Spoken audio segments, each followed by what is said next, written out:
Hi friends, நம்ம இன்றைக்கி பயிற்சி 8 நாளில் 12வது கணக்கு பார்க்க போகிறோம். வீடியோ ஸ்கிப் பண்ணாமல் பாருங்கள், அப்போ தான் நான் சொல்லித்தரது உங்களுக்கு தெளிவாக புரியும். இப்போ பார்க்கலாமா? 12வது கணக்கு. ஏ, பி, சி என்பன ஏதேனும் 3 நிகழ்ச்சிகள். மேலும் பி கிடைப்பதற்கான நிகழ்தகவு ஏயின் நிகழ்தகவை போல 2 மடங்காகவும், சி கிடைப்பதற்கான நிகழ்தகவு ஏயை விட 3 மடங்காகவும் உள்ளன. மேலும் பி ஆஃப் ஏ வெட்டு பி 1/6, பி ஆஃப் பி வெட்டு சி 1/4, பி ஆஃப் ஏ வெட்டு சி 1/8, பி ஆஃப் ஏ சேர்ப்பு பி சேர்ப்பு சி 9/10, பி ஆஃப் ஏ வெட்டு பி வெட்டு சி 1/15 எனில் P of A, P of B மற்றும் பி ஆஃப் சியை காண்க அப்படின்னு கேட்டிருக்காங்க. சரியா? இப்போ அவங்க என்ன கொடுத்துருக்காங்க? பி கிடைப்பதற்கான நிகழ்தகவு ஏயின் நிகழ்தகவை போல 2 மடங்கு. அதை நான் எழுதுற பாருங்க. பி கிடைப்பதற்கான நிகழ்தகவுனா பி ஆஃப் பிவா? இப்போ பி ஆஃப் பி வந்து ஏயின் நிகழ்தகவை போல 2 மடங்குனா 2 இன்ட்டு பி ஆஃப் ஏவா? அதே மாதிரி சி கிடைப்பதற்கான நிகழ்தகவு ஏயை விட 3 மடங்கு இருக்காமா. அப்போது பி ஆஃப் சிங்கிறது ஏயை விட 3 மடங்குனா 3 பெருக்கல் பி ஆஃப் ஏ. சரியா? இதுதான் கொடுத்துருக்காங்க. இப்போ தேவையானதெல்லாம் அவங்க கொடுத்துருக்காங்க. அது எல்லாமே கொண்டு வந்து ஃபார்முலாவில் போட்டோம் அப்படின்னா P of A, P of B, P of C கிடச்சிரும். இப்போ ஃபார்முலா எழுதலாம் பாருங்கள். பி ஆஃப் ஏ சேர்ப்பு பி சேர்ப்பு சி. ஃபார்முலா என்ன நம்மளுக்கு தெரியுமா? P of A plus P of B plus P of C minus P of A வெட்டு B minus P of B வெட்டு C minus P of C வெட்டு A plus P of A வெட்டு B வெட்டு C. சரியா? இது ஃபார்முலாவா? இதில் இப்போ எல்லாமே கொண்டு வந்து போடலாம் பாருங்கள். பி ஆஃப் ஏ சேர்ப்பு பி சேர்ப்பு சிக்கு 9/10ன்னு கொடுத்துருக்காங்க. பி ஆஃப் ஏங்கிறது தெரியாது. பி ஆஃப் பிங்கிறதுக்கு இங்கே நம்ம எடுத்துருக்கோம் இல்லையா, அதை கொண்டு வந்து போடலாம். அதாவது 2 பி ஆஃப் ஏங்கிறது தான் பி ஆஃப் பி. அப்போ பி ஆஃப் பிக்கு பதிலாக 2 பி ஆஃப் ஏங்கிறது போடுறேன். ப்ளஸ் பி ஆஃப் சிக்கு 3 பி ஆஃப் ஏன்னு போடலாமா? மைனஸ் பி ஆஃப் ஏ வெட்டு பி. ஏ வெட்டு பி எவ்வளோ கொடுத்துருக்காங்க? 1/6 மைனஸ் பி ஆஃப் பி வெட்டு C 1/4 minus P of C வெட்டு ஏ. இங்கே கொடுத்துருக்காங்களா ஏ வெட்டு சி, ரெண்டுமே ஒன்று தான். 1/8 ப்ளஸ் பி ஆஃப் ஏ வெட்டு பி வெட்டு சி எவ்வளோ கொடுத்துருக்காங்க? 1/15. சரியா? இப்போ பாருங்கள். 9/10 ஈக்குவல் டு இங்கே பி ஆஃப் ஏ, இங்கே 2 பி ஆஃப் ஏ, இங்கே 3 பி ஆஃப் ஏ. எல்லாத்தையுமே கூட்டணும் அப்படின்னா 1 2 3 6. அப்போ 6 P of A minus 1/6 minus 1/4 minus 1/8 plus 1/15. இப்போ இங்கே பாருங்கள். இங்கே அந்த 6 பி ஆஃப் ஏங்கிறத மட்டும் நான் இங்கே வச்சுட்டு இந்த நம்பர் எல்லாமே நான் ஒரு சைட் கொண்டு வந்துடுறேன். அப்போ கொண்டு வந்துட்டா இங்கே வந்து 9/10ங்கிறது இருக்குது. இது இந்த சைடு வரும்போது இங்கே கழித்தல் இருக்கிறதெல்லாம் சமத்துக்கு இந்த சைடு வரும்போது கூட்டலில் வரும். கூட்டல் இருக்கிறதெல்லாம் கழித்தலில் வருமா? இப்போ பாருங்கள். அப்போ என்னென்னு வரும்? Plus 1/6 plus 1/4 plus 1/8 minus 1/15 equal to 6 P of ஏன்னு வருமா? இப்போ பாருங்கள். கீழே இது எல்லாமே வேறு வேறு நம்பராக இருக்கா? ஓகேவா? அதாவது பகுதியில் வேறு வேறு நம்பராக இருக்குது. அப்போ இதுக்கு மீசியமாக எடுக்கணும். என்ன நம்பரை நான் மீசியமாக எடுக்கிறேன் அப்படின்னா இந்த எல்லாத்துக்கும் பொதுவாக நான் 120 மீசியமாக எடுக்கிறேன். சரியா? இப்போ பாருங்கள். இப்போ 10ங்கிறது 120 மாறணுன்னா எதால் பெருக்கணும்? 12ஆல் பெருக்கணுமா?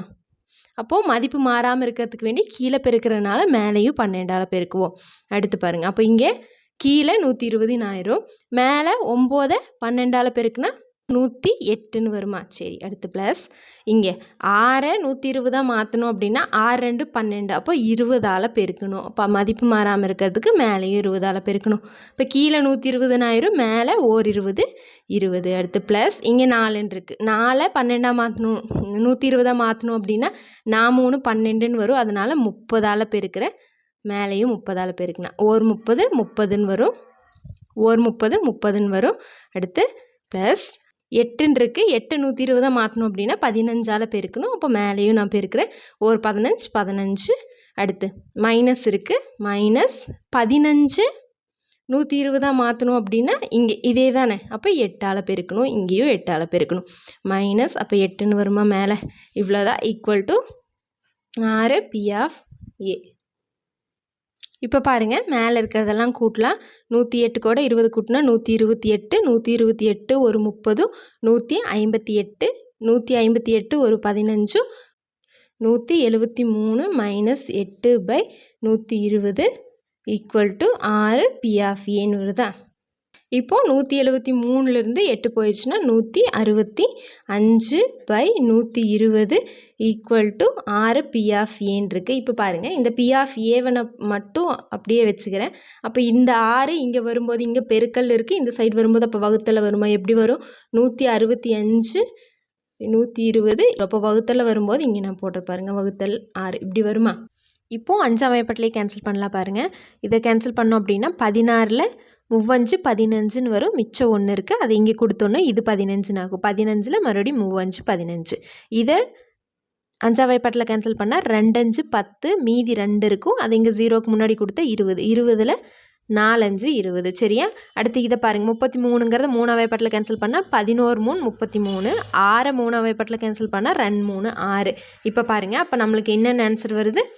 11/224 48. அதாவது P/Aங்கிறது 11/48ன்னு வருது சரியா? இப்போ P/Bயும் கண்டுபிடிக்கணும், P/Cயும் கண்டுபிடிக்கணுமா? அது பாருங்கள் நம்ம ஸ்டார்டிங்கில் என்னென்னு எடுத்தோம்? P/Bங்கிறது 2 × P/Aன்னு எடுத்தோமா? அதை போடலாம் பாருங்கள். P/B ஈக்குவல் டு 2 × P/Aன்னு எடுத்தோம். இப்போ P/A நம்மளுக்கு தெரியும், அதை கொண்டு வந்து இங்கே போடலாம் பாருங்கள். அப்போ 2 × P/Aங்கிறது 11/48. இதை கேன்சல் பண்ணோம் அப்படின்னா 1 2 2 24 2 48. அப்போ P/Bங்கிறது 11/24 சரியா? இதே மாதிரி அப்போ சிக்கு கண்டுபிடிக்கலாமா? அதே மாதிரி P/C என்னன்னு எடுத்தோம்? 3 × P/Aன்னு எடுத்தோம்.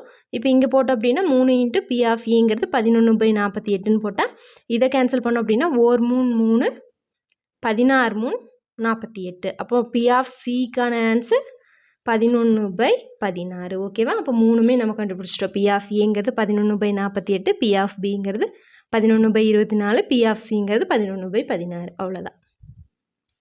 அடுத்தது 13வது கணக்கு. 35 மாணவர்கள் உள்ள ஒரு வகுப்பில் ஒவ்வொருவருக்கும் 1 முதல் 35 வரை எண்கள் கொடுக்கப்பட்டுள்ளன. மாணவர்களுக்கும் மாணவிகளுக்கும் உள்ள விகிதமானது 4:3 ஆகும். வரிசை எண்கள் மாணவர்களில் தொடங்கி மாணவிகளில் முடிவடைகிறது. ஒருவர் வகுப்பிலிருந்து தேர்ந்தெடுக்கப்படுகிறார். அவர் பகா எண்ணை வரிசை எண்ணாக கொண்ட மாணவராகவோ அல்லது பகு எண்ணை வரிசை எண்ணாக கொண்ட மாணவியாகவோ அல்லது இரட்டை எண்ணை வரிசை எண்ணாக கொண்டவராகவோ இருப்பதற்கான நிகழ்தகவை காண்கன்னு கேட்டிருக்காங்க சரியா? அதாவது 35 மாணவர்கள் இருக்காங்க. ஒவ்வொருத்தருக்கும் 1லிருந்து 35 வரைக்கும் எண்கள் கொடுத்துருக்காங்க சரியா? அதில் 4 மாணவர்களுக்கும் மாணவிகளுக்கும் உள்ள விகிதம், மாணவர்களுக்கு 4 மாணவிகளுக்கு 3 சரியா? வரிசை எண்கள் முதல்ல மாணவர்களில் தொடங்கி மாணவிகளில் முடிவடையுது. இப்போது அவங்க என்ன கேட்குறாங்க அப்படின்னா, ஒருத்தவங்களை தேர்ந்தெடுக்கிறாங்க. அவங்க பகா எண்ணை வரிசை எண்ணாக கொண்ட மாணவராகவோ அல்லது பகு எண்ணை வரிசை எண்ணாக கொண்ட மாணவியாகவோ அல்லது இரட்டை எண்ணை வரிசை எண்ணாக கொண்டவராகவோ இருப்பதற்கான நிகழ்தகவு கேட்டிருக்காங்க சரியா? இப்போ 3 நிகழ்ச்சி இருக்குது. அப்போ ABC 3 நிகழ்ச்சின்னு எடுத்தோம் அப்படின்னா நம்மளுக்கு ஃபார்முலா என்னன்னு வரும்? P/A சேர்ப்பு B சேர்ப்பு Cங்கிறது வருமா? இதுதானே ஃபார்முலா. சரி, இப்போ தீர்வு பாருங்கள். எஸ் கூறு வழியில் என்னெல்லாம் வரும்? 1லிருந்து 35 வரைக்கும் நான் நம்பர் எழுதியிருக்கேன். இப்போ N/Sங்கிறது 35 நம்மளுக்கு தெரியும். இப்போ பாருங்கள் அவங்க என்ன கொடுத்துருக்காங்க? மாணவர்களுக்கும் மாணவிகளுக்கும் உள்ள விகிதம் 4:3. அதாவது மாணவர்கள் 4 பங்கு, மாணவிகள் 3 பங்கா? அப்போ எண்ணிக்கை கண்டுபிடிச்சிடலாம் பாருங்கள். மொத்தம் எவ்வளோ? 4யும் 3யும் கூட்டினா 7. 7ல் மாணவர்களுக்கு 4, 7ல் 4 பங்கு அப்படின்னா மொத்தம் இருக்கிறது 35 மாணவர்கள். அதாவது 7 பேர்த்த எடுத்தோம் அப்படின்னா அதில் 4 பேர் மாணவர்கள்னால் அப்போ 35 பேர் இருக்காங்க இல்லையா? அதில் எத்தனை மாணவர்கள் நம்ம கண்டுபிடிக்கலாம் பாருங்கள். அப்போ கேன்சல் பண்ணோம் அப்படின்னா 1 7 7 I 7 35. அப்போ 4 5 20. அப்போ 20 மாணவர்கள். அதே மாதிரி மாணவிகளுக்கு கண்டுபிடிக்கலாமா? 7ல் 3 பங்கு, 3 பங்குன்னா அப்போ 35 பேரில் எத்தனை பேர் மாணவிகள்? 1 7 7 I 7 35. இப்போ 3 15 சரியா? அவங்க என்ன கொடுத்துருந்தாங்க? முதல்ல மாணவர்களில் ஸ்டார்ட் ஆகுது, அதுக்கப்புறம் மாணவிகளில் முடியுதுன்னு கொடுத்துருந்தாங்களா?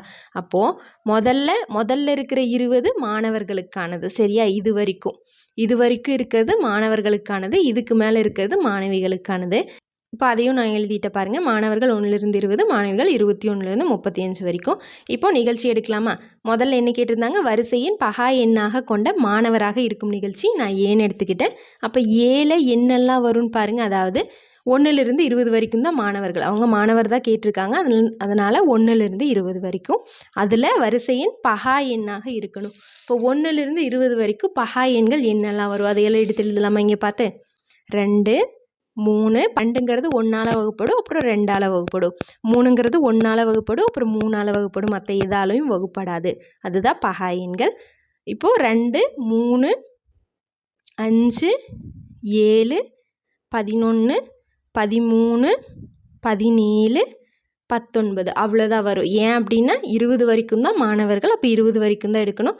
இப்போ இவ்வளோ தான். இதில் எத்தனை இருக்குன்னு பாருங்கள். 1, 2, 3, 4, 5, 6, 7, 8. ஓகேவா? அப்போது என் ஆஃப் ஏ எழுதிடலாமா? N of A equal to 8. இப்போ பி ஆஃப் ஏ எழுதலாமா? ஃபார்முலா என்ன? P of A equal to N of A by N of S. N of ஏங்கிறது 8, என் ஆஃப் எஸ்ங்கிறது மொத்தம் எத்தனை மாணவர்கள்? 35 மாணவர்கள். ஓகேவா? இது ஃபஸ்ட்டுக்கு. அடுத்து பாருங்கள். அடுத்த நிகழ்ச்சி வரிசையின் பகு எண் கொண்ட மாணவியாக இருக்கும் நிகழ்ச்சி தானே கேட்டிருந்தாங்க. அப்போ அதை நான் பின்னு எடுத்துக்கிட்டேன். அப்போ பியில் என்னெல்லாம் வரும்? பகு எண்கள். அதாவது இதுக்கு முன்னாடி பகா எண்களில் ஒன்னாலையும் தன்னாலையும் மட்டுமே வகுப்படும். அதுதான் பகா எண்கள்னு பார்த்தோம். பகு எண்கள் அப்படின்னா மற்ற நம்பராலையும் வகுப்படும். சரியா? அப்போது 21 மாணவி தான் கேட்டிருக்காங்க. 21லிருந்து 35 வரைக்கும் இருக்கிற பகு எண்கள் எடுத்து எழுதலாம் பாருங்கள். என்னெல்லாம் வரும்? 21 வரும். அதுக்கப்புறம் 22 வரும். 23 வராது, அது ஒரு பகா எண். அடுத்து 24, 25, 26, 27, 28, 30, 32, 33, 34 விட்டுட்டேன். சரியா? ஓகேவா? இப்போ பாருங்கள். எண்ணி பாருங்கள். 1, 2, 3, 4, 5, 6, 7, 8, 9, 10, 11, 12. அப்போ என் ஆஃப் பிங்கிறது 12. இப்போ பி ஆஃப் பி எழுதிடலாமா? P of B equal to N of B by N of S. N of பிங்கிறது 12, என் ஆஃப் எஸ்ங்கிறது 35. சரியா? இப்போ அடுத்த நிகழ்ச்சி வரிசை எண் இரட்டை எண்ணாக கொண்டவராக இருக்கும் நிகழ்ச்சி சி. அதாவது இங்கே அவங்க மாணவர்கள் மாணவிகள்னு சொல்லலை. பொதுவாக இரட்டை எண்ணாக கொண்டவராக இருக்கும் நிகழ்ச்சின்னு தான் கொடுத்துருக்காங்க. அப்போ எல்லாமே வருமா? இவங்க மாணவர்கள் மாணவிகள் கொடுக்கல. அப்போ மாணவர்களையும் எழுதலாம், மாணவிகளையும் எழுதலாம். என்ன கண்டிஷன்? இரட்டை எண்ணாக இருக்கணும். அவ்வளோதான். அப்போ சியில் 1லிருந்து 35 வரைக்கும் இருக்கிற இரட்டை எண்கள் எழுதலாமா? என்னென்ன? 2, 4, 6, 8, 10, 12, 14, 16, 18, 20, 22, 24, 26, 28, 30, 32, 34. ஓகேவா? அப்போ எத்தனை வருதுன்னு எண்ணி பாருங்கள் பார்க்கலாம். அதுதான் என் ஆஃப் சி. 1, 2, 3, 4, 5, 6, 7, 8, 10, 11, 12, 13, 14, 15, 16, 17 வருது. அப்போ என் ஆஃப் சிங்கிறது 17. இப்போ பி ஆஃப் சி எழுதிடலாமா? P of C equal to N of C by N of S. N of சிங்கிறது 17, என் ஆஃப் எஸ்ங்கிறது 35. சரியா? இப்போ P of A, P of B, P of C கண்டுபிடிச்சிட்டோம். அடுத்து என்ன வேணும் நம்மளுக்கு? ஃபார்முலாவில் ஏ வெட்டு பி வேணுமா? பி ஆஃப் ஏ வெட்டு பி, அப்புறம் மைனஸ் பி ஆஃப் பி வெட்டு C, minus P of C வெட்டு A, plus P of A வெட்டு பி வெட்டு சிங்கிறது தான் ஃபார்முலா. அப்போது ஏ வெட்டு பி கண்டுபிடிக்கலாமா? பாருங்கள், நான் எழுதியிருக்கேன். ஏ வெட்டு பி அப்படின்னா ஏங்கிறது என்ன? வரிசையின் பகா எண்ணாக கொண்ட மாணவர். வெட்டுங்கிறனால மற்றும் போட்டிருக்க. பிங்கிறது பகு எண் கொண்ட மாணவி. சரியா? இந்த நிகழ்ச்சி ஏ வெட்டு பி. அப்போ ஏ வெட்டு பியில் என்னெல்லாம் வரும்? ஏக்கு பிக்கு பொதுவானது. வெட்டுனா பொது தானே. அப்போ ரெண்டுலேயுமே பொதுவாக இருக்கிறது எல்லாமே வருமா? என்னெல்லாம் இருக்குன்னு பார்க்கலாம் வாங்க. அதாவது ஏல 1லிருந்து 20 வரைக்கும் வரும். பியில் 21லிருந்து 35 வரைக்கும் வரும். அப்போ ரெண்டுக்கும் சம்மந்தமே இல்லையா? இதில் 20ஓட முடிஞ்சிடுது, இதில் 21லேருந்து தான் ஸ்டார்ட் ஆகுது. இப்போ ரெண்டுலேயுமே பொதுவாக இருக்கிறது எதுவுமே இல்லை. ஏ வெட்டு பியில் எதுவுமே இல்லை. அப்போ என் ஆஃப் ஏ வெட்டு பிங்கிறது என்ன வரும்? எதுவுமே இல்லாதனால 0. அப்போ பி ஆஃப் ஏ வெட்டு பிங்கிறதும் 0 தான். அடுத்து பாருங்கள். பி வெட்டு சி கண்டுபிடிக்கலாமா? பிங்கிறது வரிசையின் பகு எண்ணாக கொண்ட மாணவி. வெட்டுனா மற்றும். அடுத்து சிங்கிறது இரட்டை எண்ணாக கொண்டவராக இருக்கும் நிகழ்ச்சி. சரியா? இப்போ பி வெட்டு சியில் என்னெல்லாம் வரும்? பிக்கும் சிக்கும் பொதுவானது. பார்க்கலாம் வாங்க. அதாவது பியில் 21லிருந்து 35 வரைக்கும் இருக்கிற பகு எண்கள் இருக்குது. சியில் 1லிருந்து 35 வரைக்கும் இருக்கிற இரட்டை எண்கள் இருக்குது. இப்போ ரெண்டுலேயுமே பொதுவானதுன்னா இரட்டை எண்கள் எல்லாமே வரும். அதாவது 21லிருந்து இருக்கிற இரட்டை எண்கள் என்னெல்லாம் வரும்? 22, 24, 26, 28, 30, 32, 34. இப்போ எழுதலாம் பாருங்கள். எழுதியிருக்க பாருங்கள். 22, 24, 26, 28, 30, 32, 34. அவ்வளோதான். அப்போ என் ஆஃப் பி வெட்டு சிங்கிறது எத்தனை? 1, 2, 3, 4, 5, 6, 7. இப்போ பி ஆஃப் பி வெட்டு C equal to N of B வெட்டு C by N of S. இப்போது 7 பை என் ஆஃப் எஸ்ங்கிறது 35. சரியா? இப்போ அடுத்து பாருங்கள். சி வெட்டு ஏ கண்டுபிடிக்கணுமா? வரிசை எண் சிங்கிறது வரிசை எண் இரட்டை எண்ணாக கொண்டவர் மற்றும் ஏங்கிறது பகா எண்ணாக கொண்ட மாணவராக இருக்கும் நிகழ்ச்சி சி வெட்டு ஏ. அப்போ சி வெட்டு ஏல என்னெல்லாம் வரும்? ஏல 1லிருந்து 20 வரைக்கும் இருக்கிற பகா எண்கள் இருக்குது. சியில் 1லிருந்து 35 வரைக்கும் இருக்கிற இரட்டை எண்கள் இருக்குது. அப்போ இதில் இருக்கிற இரட்டை எண்கள் சிலையும் வருமா? என்ன இருக்குது? 2ங்கிறது மட்டும்தான் இதில் இரட்டை எண். இப்போ 2 மட்டும்தான் வரும். சி வெட்டு ஏல 2. அப்போ என் ஆஃப் சி வெட்டு ஏல 1 மட்டுமா? ஒரு நம்பர் மட்டும்தான் இருக்குது, அதனால் 1. அப்போ பி ஆஃப் சி வெட்டு A equal to N of C வெட்டு A by N of S. இப்போ 1 பை 35. ஓகேவா? இப்போ அடுத்து என்ன கண்டுபிடிக்கணும்? 3க்குமே வெட்டு கண்டுபிடிக்கணுமா? அதாவது வரிசை எண் பகா எண்ணாக கொண்ட மாணவர், பகு எண்ணாக கொண்ட மாணவி, இரட்டை எண்ணாக கொண்டவராக இருக்கும் நிகழ்ச்சி ஏ வெட்டு பி வெட்டு சி. அப்போது ஏ வெட்டு பி வெட்டு சி அப்படின்னா 3லேயுமே பொதுவாக இருக்கிறதெல்லாம் வரும். இப்போ 3லேயுமே அப்படின்னா பாருங்கள், ஏக்கும் பிக்கும் பொதுவானது இங்கே எதுவுமே இல்லை. அப்போ 3லேயுமே பொதுவாக இருக்கணும்னா எதுவுமே வராது. அப்போது ஏ வெட்டு பி வெட்டு சியில் எதுவுமே வராது. அப்போ என் ஆஃப் ஏ வெட்டு பி வெட்டு சி ஈக்குவல் டு 0 தான். அப்போ பி ஆஃப் ஏ வெட்டு பி வெட்டு சியும் 0 தான். ஓகேவா? இப்போ எல்லாமே கண்டுபிடிச்சிட்டோம். என்ன கேட்டிருந்தாங்க? வரிசை எண் பகா எண் கொண்ட மாணவர் அல்லது பகு எண் கொண்ட மாணவி அல்லது இரட்டை எண் கொண்டவராக இருக்க நிகழ்தகவு அல்லது அதாவது சேர்ப்பு ஆஃப் ஏ சேர்ப்பு பி சேர்ப்பு சி. ஃபார்முலா என்ன? P of A plus P of B plus P of C minus P of A வெட்டு B minus P of B வெட்டு C minus P of C வெட்டு A plus P of A வெட்டு B வெட்டு C. சரியா? இப்போ எல்லாமே கொண்டு வந்து இதில் போடலாம் பாருங்கள். இங்கே கீழே எல்லாத்துக்குமே 35 தான் இருக்குது, அதனால் 35 நான் பொதுவாக எடுத்துட்டேன். இப்போ கூட்டலில் இருக்கிற எல்லாத்தையுமே கூட்டலாம், அதுக்கப்புறம் கழித்தல் இருக்கிறது எல்லாத்தையுமே கூட்டி கழிச்சிடலாம் பாருங்கள். இப்போ கூட்டு இருக்கிறத கூட்டினா இந்த 2ஐயும் கூட்டினா 8ஐயும் 12ஐயும் கூட்டினா 20, 20 கூட ஒரு 17 கூட்டினா 37. அடுத்து மைனஸ் 7ஐயும் 1ஐயும் கூட்டினா 8. இப்போ 37லிருந்து 8 போயிடுச்சுன்னா 29 பை 35. அதாவது வரிசை எண் பகா எண்ணாக கொண்ட மாணவர் அல்லது பகு எண்ணாக கொண்ட மாணவி அல்லது இரட்டை எண் கொண்டவராக இருக்க நிகழ்தகவு பி ஆஃப் ஏ சேர்ப்பு பி சேர்ப்பு சி ஈக்குவல் டு 29 பை 35. அவ்வளோதான். ஓகே ஃப்ரெண்ட்ஸ், நம்ம சேனலில் போடுற வீடியோஸ் உங்களுக்கு ஈஸியாக இருக்குது அப்படின்னா கண்டிப்பாக நம்ம சேனலை சப்ஸ்கிரைப் பண்ணிவிட்டு பெல் ஐக்கன் கொடுத்து வச்சுக்கோங்க. அப்படி உங்கள் ஃப்ரெண்ட்ஸ்க்கு ஷேர் பண்ணுங்கள். தேங்க்யூ.